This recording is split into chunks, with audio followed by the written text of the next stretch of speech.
Welcome to Hello Baltimore County. I'm your host, Ellen Kobler. As you know, local government, just like at the federal level, includes three branches: executive, legislative, and judicial.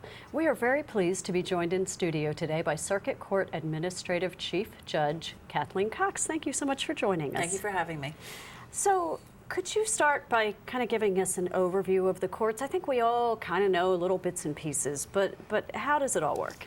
All right, in Maryland, there are basically three levels in the court system. The court system that most of us are familiar with is the district court, which has traffic court, landlord-tenant, less serious criminal offenses, less serious suits between people. It's kind of the people's court, and it's the level where most people go. The next level, which is the circuit court where I am, that's a court of general jurisdiction that has the more serious criminal cases, the family law cases, the juvenile cases, the civil lawsuits between parties. It really has a full range of everything. Most people end up in circuit court because they get a summons for jury service. But that's the court that hears the broader range of trials. And then above that in Maryland are the appellate courts. Those are a statewide court system where from the circuit courts and from some of the district court levels, if the people are dissatisfied with the outcome of their case or think the case was decided wrong, you can ask the appellate court to review it. Each county has its own district court and its own circuit court, and then all of the counties throughout the state funnel their cases up to the appellate courts.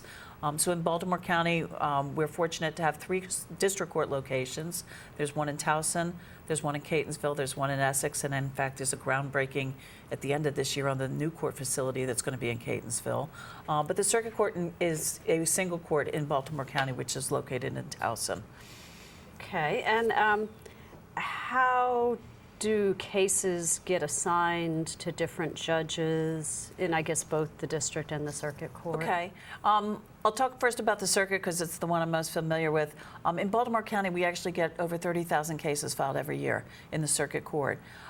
They get assigned in a central system where we process them, and on every day we have soon to be 20 judges on that court that get a docket of cases. About a third of the cases are family cases, about a third of the cases are criminal cases, and about a third of them are civil cases. So every week, every day, we have an assignment office that looks to see how many cases can move, and as soon as a judge is done, a new case is assigned. So basically, all judges hear all different types of cases. In the district court, they have an enormous volume of cases. They have dockets by type assigned to judge on each day. So each court has a certain number of days where they hear only landlord-tenant cases, or they hear only criminal cases, or they hear traffic citations. In the district court will have a docket that starts in the morning. They'll have another one in the afternoon. So a judge may hear 40 or 50 citations in a single day. One of the jobs within the court is to move people's cases as quickly as we can so that you get a decision and you get it promptly. Okay, you mentioned jury duty. What should jurors know when they get the letter in the mail, and what should they expect when they report? One of the things you should know when you get the letter is it directs you to a website if you're more comfortable responding that way. But if you need to reschedule, you can reschedule your date. We want to make sure that people come to jury service prepared and able to sit. In Baltimore County, the requirement is that you sit either for one day, or if you're picked to sit on a particular case, you sit until the conclusion of that case. And different cases take different lengths of time. What happens when you come in the door is there's an orientation film. It tells you a little bit about jury service. We want people to feel comfortable and at ease. There's an assembly room where people sit and basically watch movies until there's a case that's ready to be heard. You then go up into a courtroom and will be asked a series of questions to make sure whether you're able to serve in that case or you're disqualified because perhaps you know the lawyers or the parties or something about the case. If you're able to serve and are selected, then you're assigned to that courtroom and that judge until that case ends. Okay, and skipping ahead, you mentioned family law. Sometimes people choose to represent themselves. Is that a good idea, and are there resources to help them? I always think people are better served if they have an attorney. If you come in and represent yourself, you're held to the same standards of proving and putting on evidence as a lawyer would be in a courtroom, and that's hard for a layperson. But it is expensive to hire lawyers. So, I mean, in Baltimore County at the present time, in over 60% of our family law cases, at least one party is representing themselves, Okay. which is a surprising number for most people. Yeah. But when you look at child custody, visitation disputes, child support issues, people come to court routinely and can't afford to hire and bring a lawyer with them. We do have a self-help center in the building where it is staffed by people who can direct you to court resources.